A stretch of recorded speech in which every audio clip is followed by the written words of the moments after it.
Halo, Digi friend. Oke, mulai ya? Oke, ketemu lagi nih sama saya, Rena, di acara bincang-bincang santai nih bersama dengan Digital Solusi. Kali ini topiknya sangat menarik ya bagi kaula-kaula muda gitu ya. Apalagi nanti di akhir acara ada door prize menarik nih buat mobile security. Jadi pastikan ditonton sampai akhir ya, Digi friend. Oke, jadi kita hari ini akan bahas soal kopi, kue, dan koneksi. Jadi browsing aman di kafe kesayangan gitu. Zaman sekarang gitu ya, di mana-mana udah banyak banget kafe mulai dari yang estetik, terus kopi-kopian atau tempat nongkrong yang harganya 20 ribuan sampai 100 ribuan gitu ya per item juga ada. Apalagi anak-anak muda nih zaman sekarang tuh kan penat dikit ngopi yuk gitu atau butuh healing nih ke kafe yuk gitu. Bahkan untuk orang-orang kantor juga kalau misalnya biar gak bosen gitu kan, biasanya mereka ini WFC atau work from cafe gitu ya. Nah, semua kalangan ini, dari anak kuliah sampai pegawai kantoran pun pasti selalu tanya, "Password-nya apa nih, Kak?" Gitu kan. Karena lumayan gitu kan, WiFi gratis gitu kan. Kalau untuk pegawai yang WFC mungkin mereka masih butuh WiFi juga buat kerja gitu.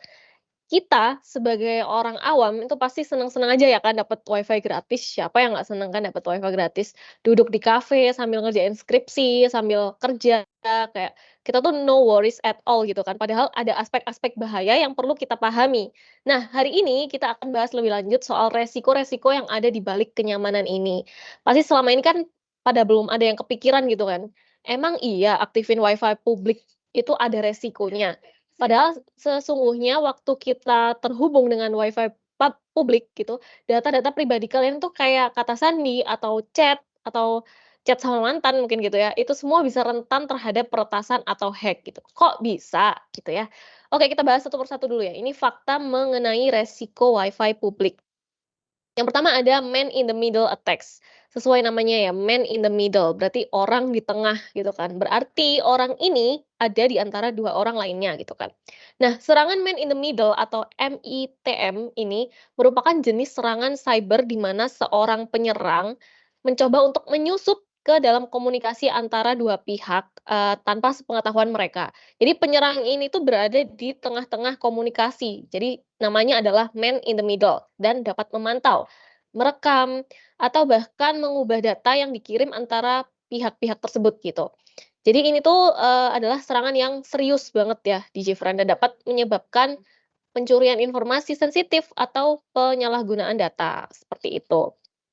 Jadi bisa dibilang, orang ketiga ini tujuannya adalah untuk mengakses data yang dikirim antara dua pihak, kayak misalnya pengguna dari situs web atau dua perangkat komunikasi yang seringkali berisi informasi pribadi, kata sandi, atau data rahasia lainnya, kayak gitu. Terus gimana sih cara kerjanya? Oke, selamat bergabung ya teman-teman.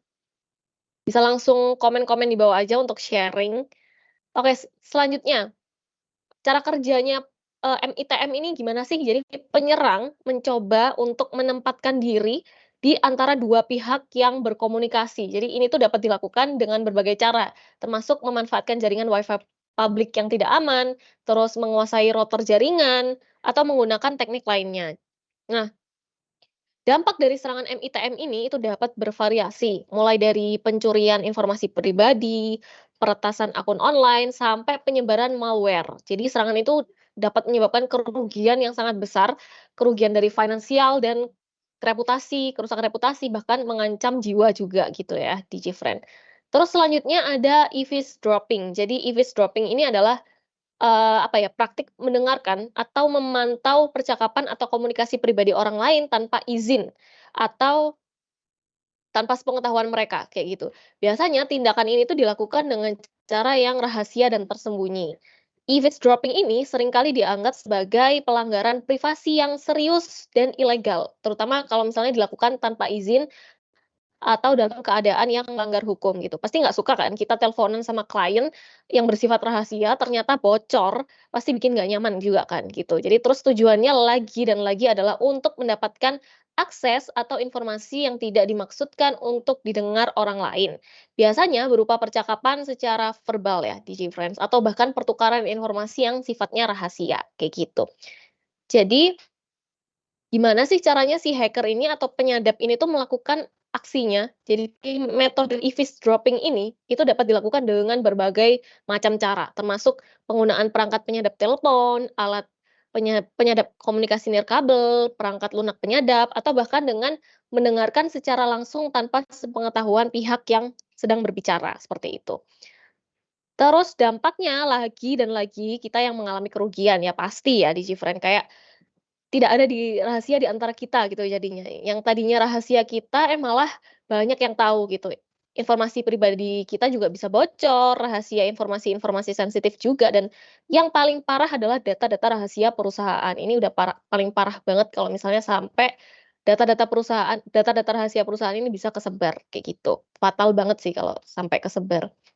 Nah, di eavesdropping ini juga sanksi hukumnya itu sangat berat, kalau tujuannya untuk kejahatan atau berbuat sesuatu yang ilegal.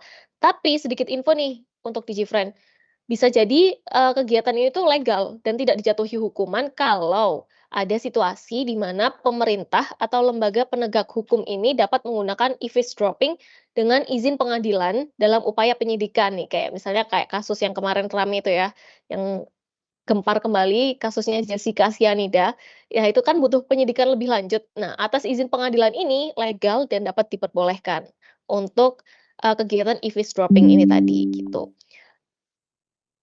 Terus selanjutnya ada fake Wi-Fi hotspot atau yang sering disebut juga sebagai evil twin hotspots. Ini adalah jaringan Wi-Fi yang dibuat oleh penyerang yang bertujuan untuk menipu pengguna dan mencuri informasi pribadi atau data sensitif mereka. Jadi ini tuh salah satu bentuk serangan man in the middle atau MITM, di mana penyerang mencoba mengelabui pengguna dengan membuat jaringan Wi-Fi palsu yang tampak seperti jaringan yang sah. Seperti itu. Jadi cara kerjanya ini, untuk si penyerang ini biasanya menciptakan jaringan Wi-Fi yang memiliki nama atau SSID yang mirip dengan jaringan umum atau yang sah. Ini membuat pengguna yang mencari jaringan Wi-Fi cenderung terhubung ke jaringan palsu tersebut, seperti itu. Terus, lagi-lagi tujuannya adalah untuk mendapatkan akses ke data pribadi atau sensitif pengguna yang terhubung ke jaringan palsu tersebut. Jadi mereka dapat mencuri informasi seperti kata sandi, tetap ya kata sandi, informasi keuangan, atau data-data pribadi, seperti itu. Oke, apakah bisa dideteksi? Nah, untuk pendeteksian ini menurut saya sih agak susah ya di Gfriend, karena si hacker atau penyerang ini tuh seringkali membuat nama jaringan yang mirip dengan yang sah. Jadi caranya harus berhati-hati saat memilih jaringan Wi-Fi. Kita juga harus memiliki kesadaran tentang resiko jaringan palsu tersebut. Nanti saya akan bahas lebih lanjut soal pencegahan agar di DigiFriend gitu ya. Oke, selanjutnya kita akan bahas tentang tanda-tanda jaringan Wi-Fi yang mungkin tidak aman. Ini ya, tanda-tandanya jaringan Wi-Fi yang mungkin tidak aman. Yang pertama adalah memerlukan detail login yang mencurigakan. Jadi, kalau misalnya kita mencoba terhubung ke jaringan Wi-Fi, terus kalian diminta untuk memasukkan detail login yang mencurigakan seperti kata sandi atau informasi pribadi yang tidak relevan, ini tuh bisa menjadi tanda bahwa jaringan tersebut mencoba mendapatkan akses ke informasi pribadi kalian. Jangan berikan informasi sensitif kalian dalam situasi seperti ini ya, DigiFriend. Oke, yang kedua ada kecepatan yang sangat lambat tanpa alasan yang jelas. Jadi, kalau DigiFriend terhubung ke jaringan Wi-Fi nih misalnya yang seharusnya memiliki kecepatan yang baik, tapi mengalami kecepatan yang sangat lambat tanpa alasan yang jelas. Misalnya, eee, DigiFriend adalah satu-satunya pengguna yang terhubung pada saat itu. Ini tuh bisa jadi tanda ada sesuatu yang tidak beres dengan jaringan tersebut, kayak gitu. Kecepatan lambat itu dapat mengindikasikan gangguan atau pemantauan yang tidak sah, seperti itu. Terus yang ketiga, koneksi yang terputus-putus atau sering mengalami gangguan. Jadi kalau misalnya koneksi Wi-Fi kalian sering terputus-putus atau mengalami gangguan tanpa alasan yang jelas, ini tuh dapat mengindikasikan masalah dengan jaringan tersebut.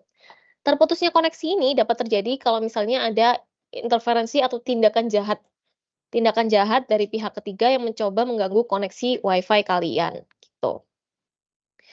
Terus, sinyal kuat dan tidak biasa, ini juga bisa. Jadi sinyal WiFi yang sangat kuat, terutama jika Anda atau kalian atau rekan-rekan sekalian itu berada jauh dari sumber sinyal, itu bisa jadi tanda yang mencurigakan.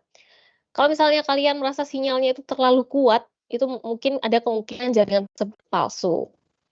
Terus selanjutnya ada peringatan atau kesalahan saat terhubung. Kalau misalnya, perangkat kalian itu memberikan peringatan atau kesalahan saat mencoba terhubung ke jaringan, itu bisa jadi tandanya adalah jaringannya mencurigakan gitu. Terus selanjutnya juga ada kata sandi. Nah, ini banyak ya yang kayak gini. Jaringan WiFi publik yang tidak memerlukan kata sandi untuk mengaksesnya itu lebih rentan terhadap serangan. Jadi kalau misalnya kalian dapat terhubung tanpa memasukkan kata sandi, itu bisa jadi pertanda bahwa jaringan tersebut tidak aman, kayak gitu.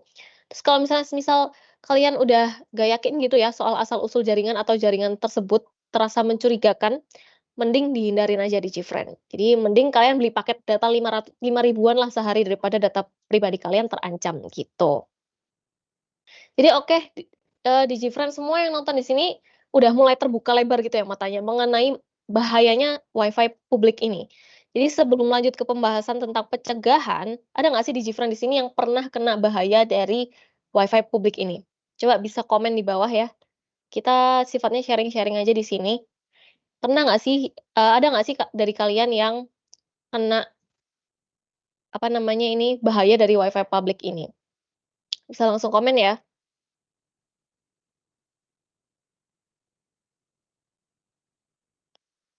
Oke, di sini kita sifatnya sharing ya guys, jadi jangan ragu untuk berbagi pengalaman bareng-bareng. Oke, sekarang saatnya saya akan bahas, dan bagi gitu ya, tips dan trik mengamankan koneksi teman-teman semuanya. Yang pertama, gunakan VPN.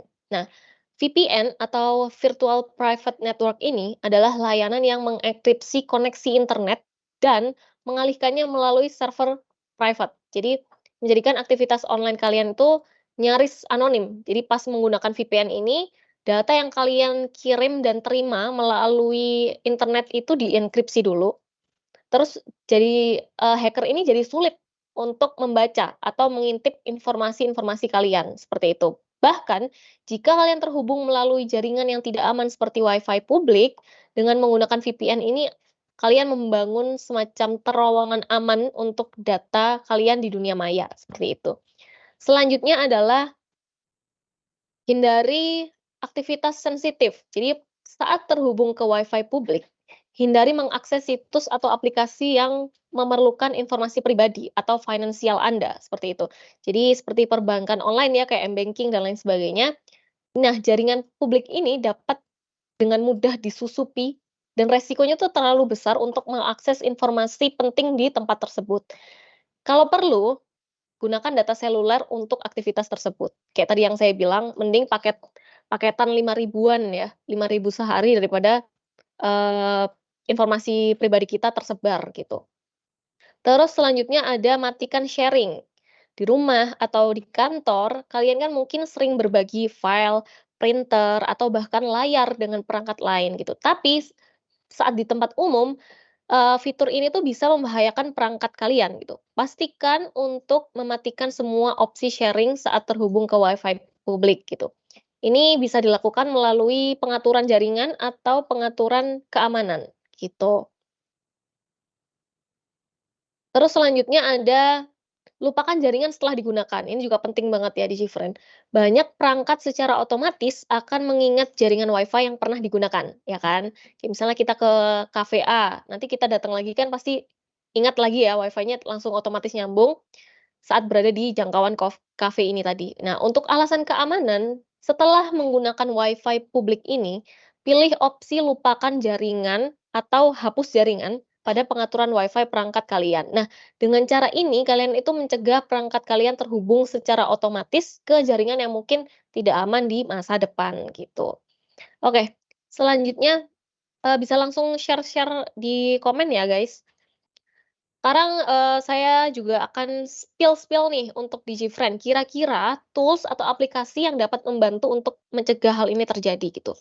Yang pertama ada aplikasi atau layanan VPN yang populer dan mudah digunakan. Jadi ketika berbicara tentang VPN nih, penting banget nih untuk memilih layanan yang memiliki reputasi baik dan terpercaya gitu kan. Ini adalah beberapa pilihan yang memiliki reputasi kuat di industri-industri. Yang pertama adalah Kaspersky Secure Connection VPN atau berasal dari produk Kaspersky. Mungkin di sini ada DigiFriend yang belum pernah mendengar Kaspersky. Jadi yang sudah dikenal di luas ini ya Kaspersky ini dalam dunia keamanan cyber. Layanan VPN ini menawarkan enkripsi tingkat tinggi untuk melindungi data kalian saat online. Selain itu, si Kaspersky, Secure Connection ini nggak menyimpan catatan aktivitas online Anda. Jadi, sehingga privasi Anda itu tetap terjaga. Oke, perlindungan dari ancaman online di, VPN Kaspersky ini dilengkapi dengan fitur perlindungan dari ancaman online seperti malware yang dapat membantu mencegah perangkat Anda terinfeksi selama, eee, apa ya, koneksi dengan online.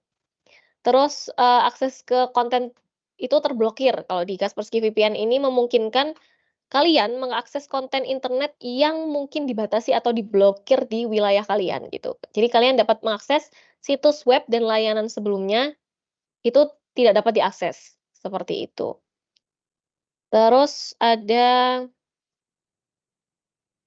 anominat anonimitas online. Jadi VPN ini membantu, menyembunyikan alamat IP Anda, yang membuat, lebih sulit bagi pihak ketiga untuk melacak aktivitas online Anda. Ini juga dapat membantu privasi data-data kalian ya, teman-teman.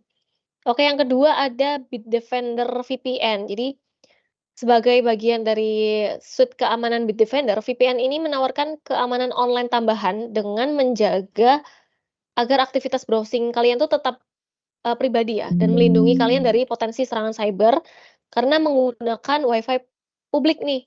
Nah, si Bitdefender VPN ini menggunakan enkripsi tingkat tinggi dan memiliki kebijakan no lock atau privacy maksimal, seperti itu. Terus ada Express VPN. Jadi ini kurang lebih fitur-fiturnya sama ya dengan Kaspersky VPN yang tadi saya jelaskan. Terus ada Express VPN, nah ini masih termasuk dalam daftar. Jadi ExpressVPN ini dikenal dengan kecepatan yang luar biasa dan kemampuannya untuk mengakses konten yang diblokir berdasarkan wilayah geografis. Jadi ini tuh penggunanya, sama seperti Bitdefender dan Kaspersky di atas, memiliki kebijakan no-lock yang sangat ketat, kayak gitu. Terus tujuan utama dari sini adalah, mmm, dirancang untuk memeriksa dan menganalisis keamanan jaringan Wi-Fi, jadi membantu juga untuk pengguna mengidentifikasi potensi masalah keamanan dalam jaringan mereka, gitu. Oke, terus ada aplikasi nggak sih yang untuk memeriksa keamanan jaringan Wi-Fi ini tuh, apa namanya, aman nggak ya untuk kita pakai, seperti itu. Nah, kita ada aplikasi-aplikasi yang bertujuan untuk memeriksa keamanan jaringan Wi-Fi. Yang pertama, ada Wi-Fi Inspector. Jadi si aplikasi Wi-Fi Inspector ini, itu adalah aplikasi yang memindai jaringan Wi-Fi untuk menunjukkan semua perangkat yang terhubung. Jadi memungkinkan kalian itu untuk mengidentifikasi perangkat mencurigakan yang mengancam jaringan kalian, kayak gitu. Tujuan utamanya adalah, mmm, memeriksa atau menganalisis keamanan jaringan kalian. Jadi si Wi-Fi Inspector ini itu membantu kita ini sebagai pengguna untuk mengidentifikasi potensi masalah keamanan dalam jaringan mereka, seperti itu. Lalu, eee, cara pengujian keamanannya ya si Wi-Fi Inspector ini, Wi-Fi Inspector ini, akan memindai jaringan Wi-Fi yang terhubung dan mengidentifikasi apakah ada masalah keamanan kayak penggunaan kata sandi yang lemah, atau enkripsi yang tidak memadai, atau perangkat yang tidak dikenal di jaringan, seperti itu cara pengujian keamanannya. Lalu kita ke jadi si Wi-Fi Inspector ini biasanya memberikan rekomendasi kepada pengguna untuk meningkatkan keamanan jaringan mereka, seperti mengganti kata sandi yang lemah atau mengaktifkan enkripsi yang lebih kuat. seperti itu. Terus ya selanjutnya ada Fing. Nah, selain memindai jaringan, si Fing ini tuh juga menyediakan detail teknis tentang jaringan kalian dan memungkinkan kalian untuk memeriksa apakah router kalian ini memiliki kerentanan keamanan. Jadi si Fing ini, mmm, memungkinkan kalian untuk melakukan pemindaian jaringan di sekitar kalian gitu. Dapat digunakan untuk mendeteksi perangkat yang terhubung ke jaringan Wi-Fi, bahkan kalau misalnya kalian tidak memiliki akses ke router atau perangkat jaringan, seperti itu. Nah, identifikasi perangkat ini setelah pemindaian selesai, si Fing ini akan memberikan daftar perangkat yang terhubung ke jaringan, termasuk nama, alamat IP, dan produsen perangkat ini. Jadi membantu kalian juga mengidentifikasi perangkat mana sih yang terhubung ke jaringan kalian, kayak gitu. Terus untuk keamanan jaringannya nih, Fing ini juga memberikan informasi tentang keamanan jaringan, seperti konfigurasi enkripsi Wi-Fi, potensi masalah keamanan, dan rekomendasi untuk meningkatkan keamanan jaringan kalian. Terus, selanjutnya ada WPA Tester. WPA Tester ini fokus pada kekuatan password Wi-Fi. Jadi aplikasi ini tuh membantu kalian memeriksa seberapa tangguh sih password Wi-Fi kalian ini terhadap upaya hacking gitu. Yang terakhir itu tadi ya, WPA Tester. Oke, sejauh ini nih kira-kira di GFriend, ada nggak sih yang pernah mengalami kebocoran data karena connect ke Wi-Fi sembarangan gitu? Bisa komen di bawah ya, teman-teman semua. Bisa juga kita diskusi atau sharing-sharing, semisal ada pertanyaan bisa banget komen di bawah, siapa tahu bisa kita bantu, kayak gitu. Oke, silakan saya buka untuk sesi pertanyaan dan sharing. Kalau misalnya ada yang punya pengalaman atau pertanyaan, bisa banget. Yuk silahkan.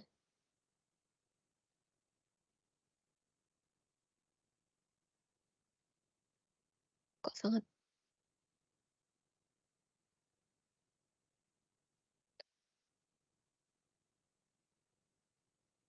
oke, silakan teman-teman.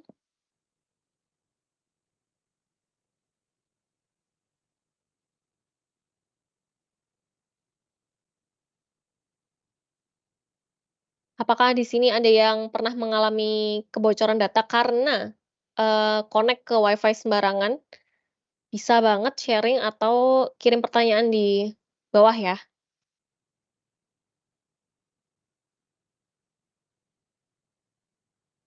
Ini kalau boleh tahu nih teman-teman dari mana nih asalnya nih?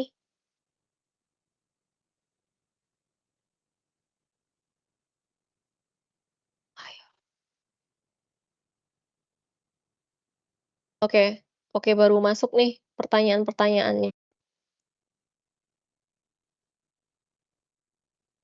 Oke, ini ada dari Kak Tian. Wah, Kak Tian ini rajin ya.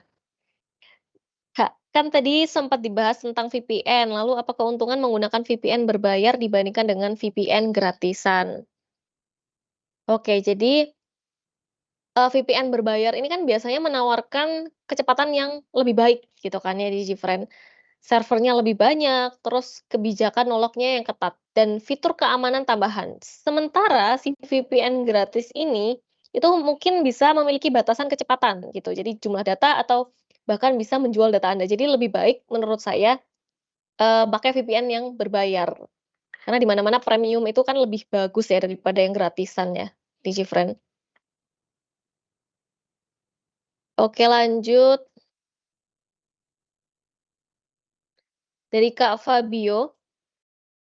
Publik kan ada yang aman dan ada yang rawan, tapi apakah aman untuk melakukan transaksi perbankan saat terhubung ke Wi-Fi publik? Nah, ini sudah saya jelaskan tadi ya, Kak Fabio. Menurut saya sih, saya tidak menyarankan untuk, terhubung ke Wi-Fi publik saat melakukan transaksi perbankan ya, karena Wi-Fi publik ini biasanya tidak terenkripsi dan lebih rentan terhadap penyadapan. Jadi, menurut saya selalu gunakan jaringan pribadi atau VPN saat, Kak Fabio ini ingin melakukan transaksi perbankan. Kalau bisa di-switch ya ke mobile, apa namanya itu, koneksi mobile, paketan data lah, mending 5.000 ya, paketan data 5.000 sehari daripada harus terancam keuangannya. Terus lanjut ada dari Kak Vira, oke, Halo Kak, kan saya sebagai orang awam tidak tahu bagaimana membedakan WiFi tersebut aman atau tidak. Ada nggak cara agar kita mengetahui jaringan WiFi publik yang kita gunakan telah disusupi? Oke, Kak siapa tadi? Kak Vira. Beberapa mencurigakan itu kan tadi sudah ya saya bahas di atas. Jadi, saya ulangi lagi, bisa jadi kecepatan WiFi-nya itu tiba-tiba sangat lambat.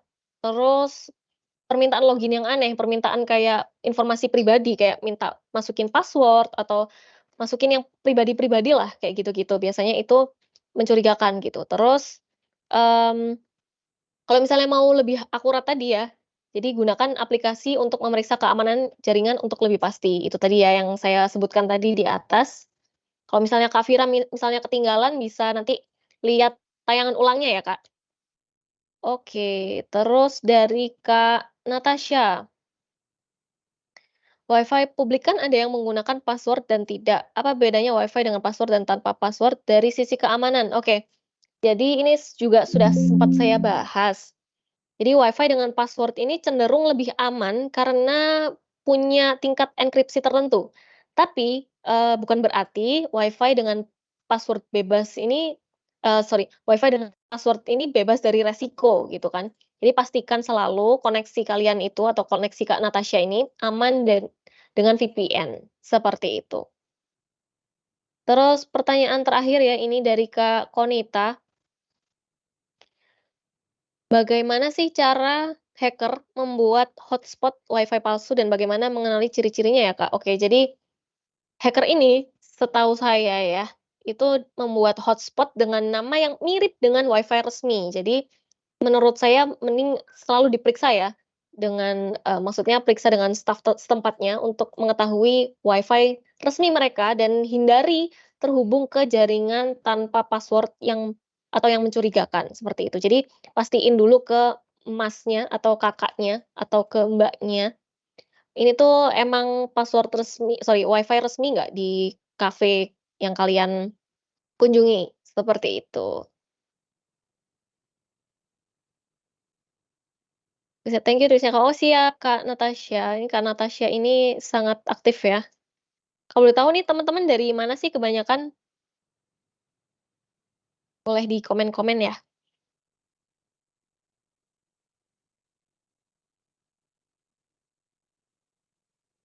Oke, apakah ada pertanyaan lagi?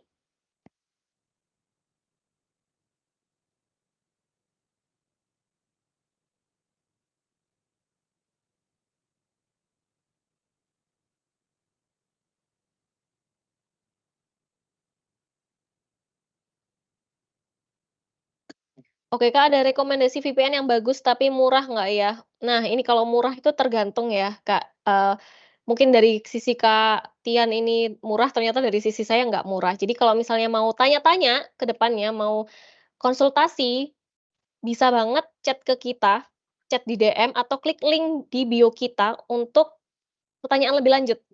Ini tuh cocok cocok nggak ya untuk, untuk device kita, itu bisa banget chat ke kita, pasti kita akan bales gitu ya, Kak Tian. Mungkin kita nanti bisa berbincang-bincang ya, Kak Tian? Malang Selatan, Kak. Siap. Oh, Malang Selatan. Malang Selatan dekat pantai ya, Kak? Sering hujan berarti ya, Kak, ya? Oke, mungkin karena udah nggak ada pertanyaan nih.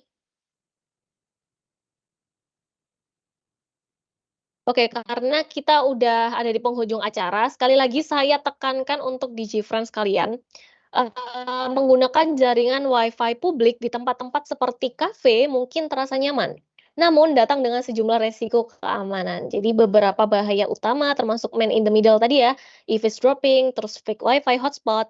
Seringkali pengguna ini mungkin nggak sadar bahwa mereka sedang menggunakan jaringan yang tidak aman, hingga mereka itu mengalami gangguan atau kehilangan data, seperti itu.